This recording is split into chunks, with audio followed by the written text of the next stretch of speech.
Willy Wonka and the Chocolate Factory transformed from a quirky children's film into a cultural phenomenon.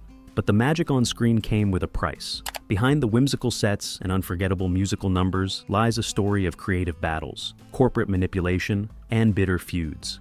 From a script that didn't exist when cameras started rolling to a chocolate river that made actors sick, the production faced chaos at every turn. Gene Wilder's iconic performance almost never happened, and the author who created the story grew to despise what Hollywood made of his vision. This video reveals the secrets that show how this beloved classic was born from real-life controversy. Let's start with a secret that explains why the entire production began in complete disarray. Number 1. A scriptless start. Most films begin with a completed screenplay, but this production launched into filming with barely more than an outline. Roald Dahl had been hired to adapt his own book, yet his initial draft was skeletal at best. Little more than scene descriptions and basic dialogue that left the cast and crew scrambling for direction. The studio panicked as shooting began without a proper script. They brought in writer David Seltzer at the last minute to frantically rewrite scenes while cameras were already rolling. Actors would receive new pages on the morning of filming, sometimes just hours before they needed to perform. This creative disarray nearly derailed the entire production. Cast members have recalled the confusion of trying to build characters without knowing where the story was heading. Yet somehow, despite starting with almost nothing on paper, the film managed to find its voice through this chaotic process. Few major productions have ever begun with such fundamental uncertainty. Number 2. Chocolate bar behind the movie. The film wasn't created purely for artistic reasons. It was secretly a massive candy commercial. Quaker Oats funded the entire production specifically to promote its new Wonka chocolate bar, and the company's influence extended far beyond simple product placement. They even pushed to change the movie's title to emphasize the candy maker rather than Charlie. The marketing plan was ambitious, but ultimately flawed. Quaker Oats planned to launch the chocolate bar alongside the film's release, hoping the movie would drive massive candy sales. The studio gladly accepted the funding, even if it meant making creative compromises. The chocolate bar failed spectacularly and was pulled from shelves within months. Despite this commercial disaster, the film itself survived and eventually thrived. What was meant to be a forgettable marketing tool accidentally became a cult classic that outlived the product it was designed to sell. Number 3. The original Oompa Loompas. The visual design of these iconic characters went through a dramatic transformation before filming began. In Dahl's original book, the Oompa Loompas were described as African pygmies, who Wonka had essentially imported from their homeland. This portrayal immediately drew criticism from civil rights organizations who saw it as deeply problematic. The studio faced intense pressure to redesign the characters completely. Rather than risk controversy, producers made the radical decision to transform them into fantasy creatures with orange skin and green hair. This change required new costume designs and makeup tests. Social pressure directly reshaped one of the film's most memorable visual elements. While the bright orange appearance became iconic and beloved by audiences, it was born from necessity rather than creative choice. Today, those orange-faced Oompa Loompas are inseparable from the film's identity, though few viewers know their appearance was a last-minute compromise. Number 4. Why Dahl hated the movie. The author's relationship with the film soured almost immediately after production began. Dahl watched helplessly as his carefully rewritten script was torn apart and replaced with dialogue he never approved. The studio brought in another writer to make changes without consulting him, and he considered the alterations a betrayal of his work. Gene Wilder's casting particularly infuriated Dahl, who had envisioned someone completely different for Wonka. He also despised the added musical numbers, especially the Candyman, which he felt existed solely to sell records. The author nearly went public with his criticism, but held back due to contractual obligations. His grudge lasted for decades after the film's release. Dahl refused to participate in promotional events and spoke bitterly about the experience in interviews. The author's resentment was so deep that it influenced his decision to maintain strict creative control over future adaptations of his work. Number 5. Title change and its true reason. The decision to rename the film from Charlie and the Chocolate Factory involved more than simple marketing strategy. While Quaker Oats pushed for the title change to emphasize their Wonka candy brand, there were other concerns at play that the studio carefully avoided discussing publicly. The name Charlie carried unfortunate associations during this period. In wartime military slang, it had been used as a term for Vietnamese forces, which was still fresh in American consciousness. Additionally, the name had racial connotations in certain contexts that studio executives wanted to avoid entirely. The studio settled on Willy Wonka and the Chocolate Factory as a safer choice that served multiple purposes. It satisfied the corporate sponsor while sidestepping potential cultural sensitivities. Few people realize the change involved careful consideration of social and political factors beyond just selling chocolate bars. Number 6. A Daughter's Wish Made It Happen. The film's existence owes everything to a 10-year-old girl's persistence. Director Mel Stewart's daughter Madeline had just finished reading Dahl's book and became obsessed with seeing it on screen. She begged her father repeatedly to turn it into a movie, refusing to let the subject drop, no matter how many times he dismissed the idea. Stewart initially saw no potential in the project and tried to move on to other work, but his daughter's relentless enthusiasm eventually wore him down. He decided to read the book himself and suddenly understood what she had seen in it. The story's blend of darkness and wonder could translate beautifully to film if done correctly. He pitched the concept to producer David Wolper, who helped secure funding from Quaker Oats. Without Madeline Stewart's insistence, her father would never have considered the project. She remained proud of her role throughout her life, knowing that her childhood passion had sparked something that would entertain millions across generations. Number 7. Wilder wasn't the first choice. The search for Wonka proved far more complicated than anyone anticipated. Gene Wilder was nowhere near the top of the studio's wish list when casting began. Fred Astaire received serious consideration, as did British comedian Spike Milligan and Broadway star Joel Grey. Each brought different energy to auditions, but none quite captured what the role demanded. Wilder campaigned hard for the part after reading the script. He saw Wonka as someone unpredictable and slightly unsettling, rather than simply whimsical. During his audition, he demonstrated this interpretation with unexpected choices that caught everyone off guard. Director Mel Stewart was immediately convinced, though studio executives took longer to come around. They worried Wilder's intensity might frighten children, but Stewart argued that unpredictability was essential. Wilder ultimately won the role by offering something no other actor had, a performance that felt genuinely magical, yet faintly dangerous. Number 8. Charlie's exit from Hollywood. Finding the right child to play Charlie required an exhaustive search across the country. Peter Ostrom was discovered performing in a Cleveland children's theater program, and casting directors saw something genuine in his screen test. After months of interviews, the 12-year-old beat out hundreds of other candidates for the lead role.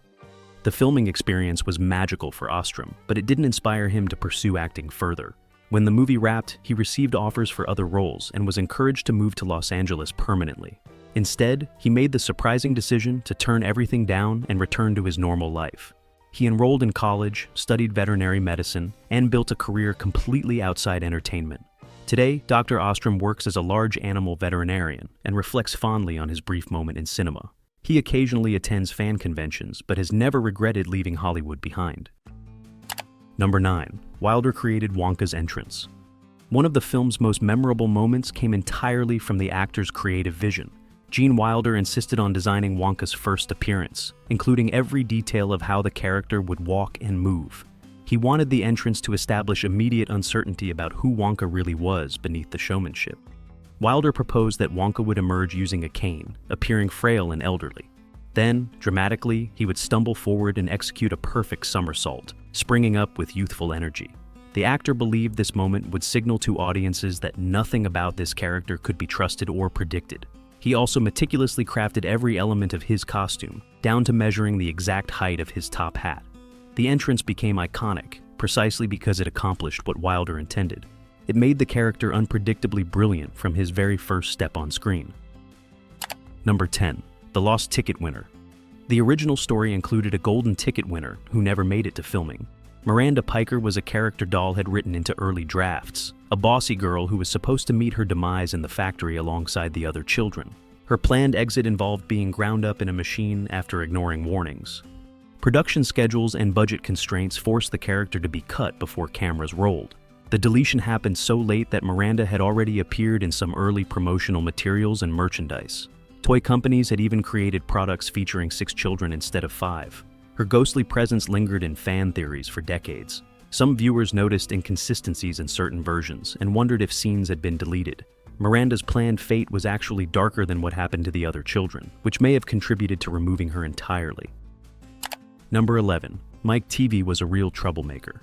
Playing a bratty child on screen came naturally to one young actor because he wasn't acting at all. Paris Themin fully embraced his character's troublemaking nature and brought that energy behind the scenes as well. His on-set antics became legendary among the cast and crew, creating chaos that sometimes rivaled what appeared in the script. One of his most memorable pranks involved a prop machine that was supposed to contain fake bees. Themin discovered real bees had been stored nearby and decided to release them during filming. The ensuing panic disrupted production for hours as cast and crew scrambled to avoid getting stung. Themin continued pushing boundaries throughout the shoot, constantly testing how far he could go before facing real consequences. His co-stars have recalled both the frustration and entertainment he provided during long filming days. Life truly mirrored art in the most chaotic way possible, and his genuine bratty behavior made his performance all the more authentic on screen. Number 12. Wonka's horror movie origins. The early drafts of the script leaned heavily into psychological darkness rather than family-friendly whimsy. Before rewrites softened the tone, the story was envisioned as something closer to a disturbing fantasy that would unsettle audiences as much as entertain them.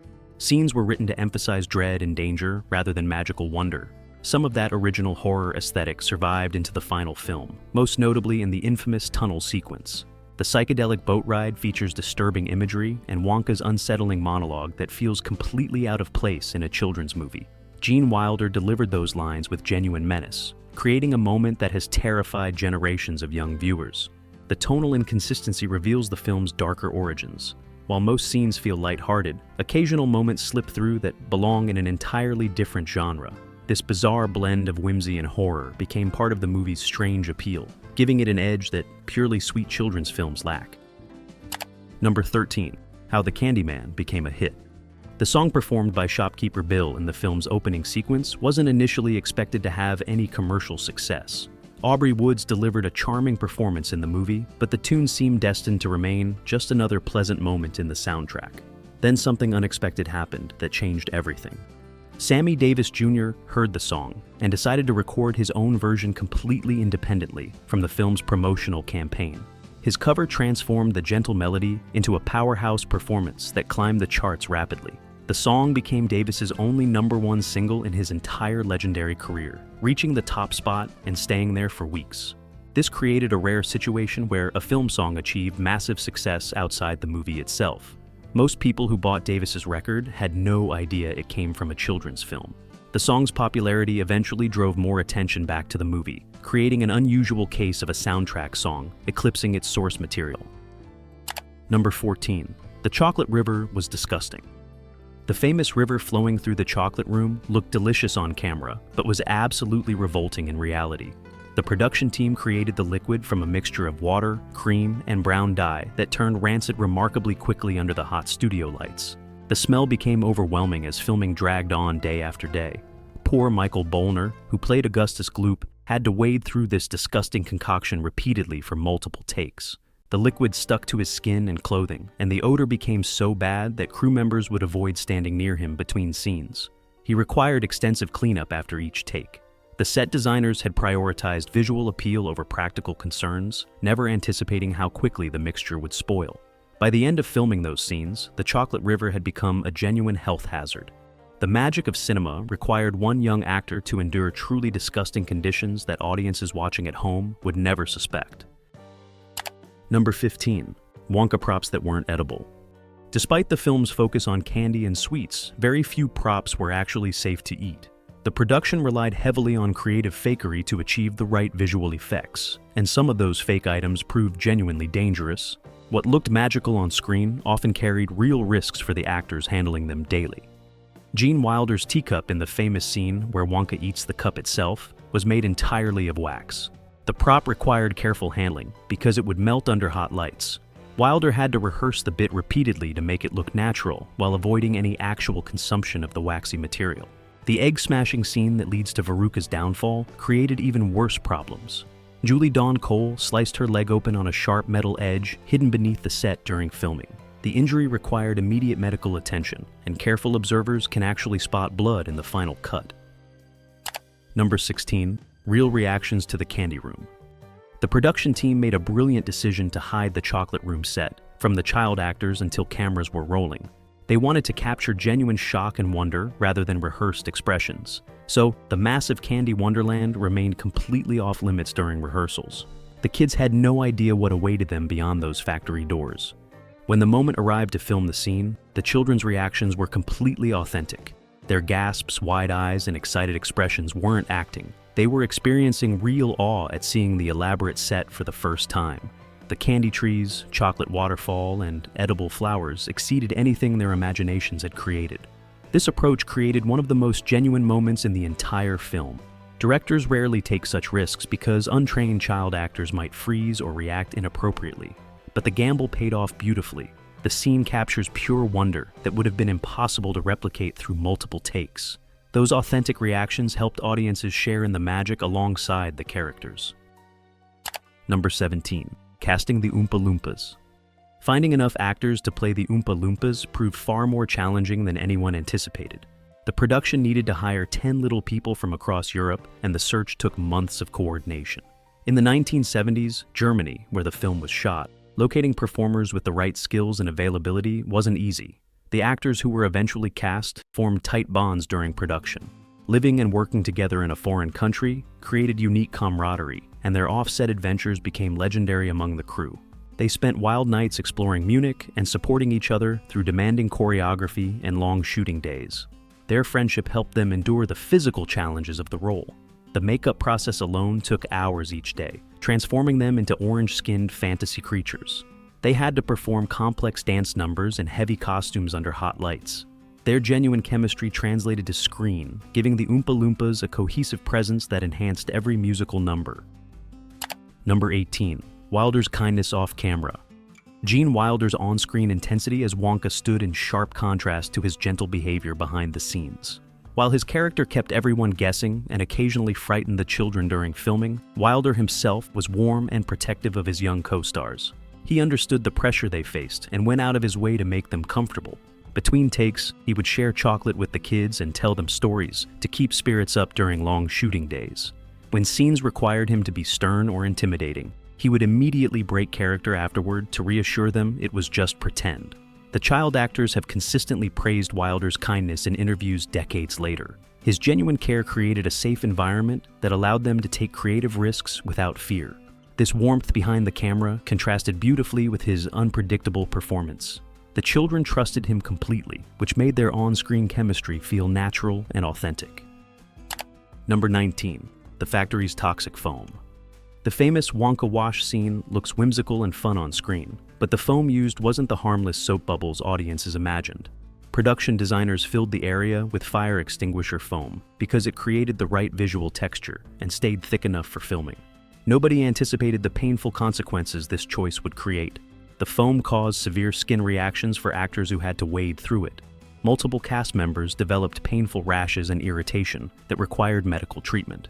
The chemical composition wasn't designed for prolonged human contact, and the hot studio lights made the problem worse by keeping the foam active against their skin for extended periods. This dangerous shortcut revealed how film productions sometimes prioritize visual effects over safety. The magical moment on screen came at a real physical cost to the performers involved. Today's safety regulations would never allow such a risky material to be used, but 1970s film sets operated under different standards. The scene remains a reminder that creating movie magic isn't always as harmless as it appears. Number 20. Oompa Loompas struggle to sing. The musical numbers featuring the Oompa Loompas presented unexpected challenges because many of the actors didn't speak English fluently. They had been cast for their performance skills and physical presence rather than language abilities, which created problems when it came time to record the songs.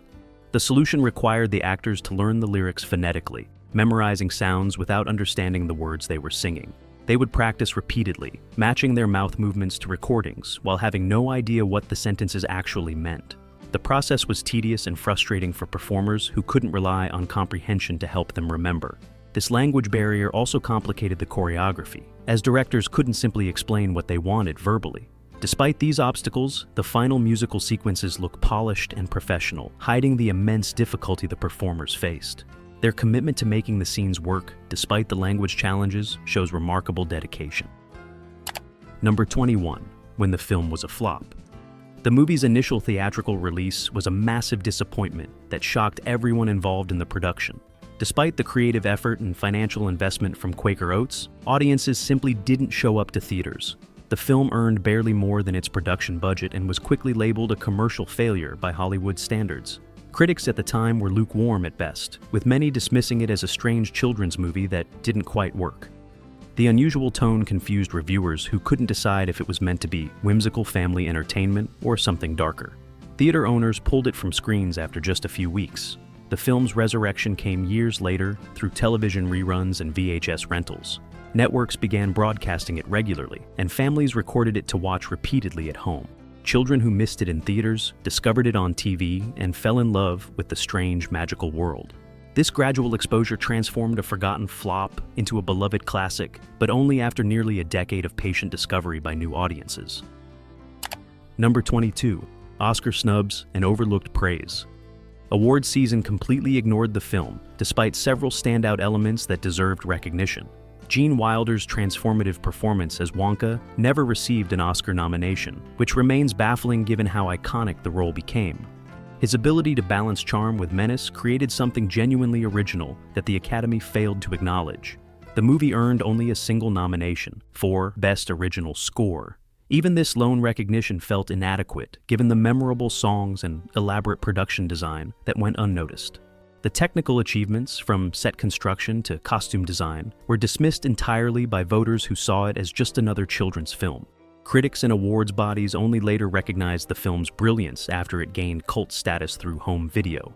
Retrospective reviews praised elements that were ignored during the original release, particularly Wilder's performance and the bold tonal choices. The oversight serves as a reminder that contemporary awards often miss works that will ultimately define their era. Number 23. Grandpa Was Nearly Blind. Ernst Ziegler brought quiet dignity to his role as Grandpa George, but few people knew he was working through a severe physical limitation. The actor had lost most of his vision due to injuries sustained during World War I, leaving him nearly blind decades later. This condition made navigating a busy film set extraordinarily difficult and dangerous. The production crew made special accommodations to help him safely move through scenes. They installed red lights around the set that he could barely perceive, using them as guides to show where to walk and stand. Other cast members would gently direct him between takes, and the crew learned to announce themselves when approaching. Ziegler never complained about the challenge and insisted on performing his role without drawing attention to his disability. His professionalism impressed everyone on set, as he hit his marks and delivered his lines flawlessly despite seeing almost nothing. The accommodation shows how productions can work around significant challenges when everyone commits to supporting their colleagues. Number 24. Veruca's painful egg scene. Julie Dawn Cole's memorable fall down the garbage chute came with a real price that viewers can actually see in the final film. During filming of the bad egg sequence, she had to repeatedly interact with the props while moving around the set's mechanical elements. The scene required multiple takes to capture all the necessary angles and reactions. On one take, she sliced her leg open on a sharp metal edge hidden beneath the set decoration. The injury was serious enough that filming had to stop immediately for medical attention. The cut was deep and required careful treatment, leaving her in pain for the remainder of the shoot. Careful observers watching the final film can spot blood visible on her leg during certain shots. The editors decided to keep those takes rather than reshoot the entire sequence, either because they didn't notice the blood or because the performances were too good to discard. This visible injury stands as proof that even seemingly simple scenes could turn dangerous. What looks like harmless fun on screen sometimes came at a real physical cost to young actors. Number 25. Wonka delayed Cabaret. The production ran so far over schedule that it created serious problems for the studio's next major project. The massive sets built for the chocolate factory took up enormous space at Bavaria Studios in Munich, and filming stretched weeks beyond the planned completion date. This delay had consequences that extended far beyond just this one movie. Cabaret was scheduled to begin production at the same facility immediately afterward. The musical's director Bob Fosse and his team arrived to find the studio still completely occupied by Wonka's elaborate sets. The delay forced Cabaret to push back its start date, affecting the schedules of major stars like Liza Minnelli. The irony is that both films became classics despite the production conflict. Cabaret went on to win multiple Academy Awards, while the movie that delayed it slowly found its own audience. The two films represent completely different approaches to musical cinema, yet they're forever linked by this scheduling disaster that connected two cultural touchstones in an unexpected way. Beneath the songs and sugar, Willy Wonka and the Chocolate Factory hides layers of creative tension, studio politics, and physical hardship. From a script that didn't exist when filming began to dangerous props that injured young actors, the production faced obstacles that could have destroyed it. Yet the magic endured and grew stronger with time. Gene Wilder's vision transformed a corporate candy commercial into something genuinely unpredictable. The child actors who suffered through disgusting chocolate rivers and toxic foam created moments that still captivate viewers today. What started as a box office failure became a cultural touchstone, proving that sometimes the best art emerges from the most difficult circumstances. If you enjoyed these secrets, hit that like button and subscribe for more behind-the-scenes stories from Hollywood's most iconic films. Let us know in the comments which secret surprised you the most.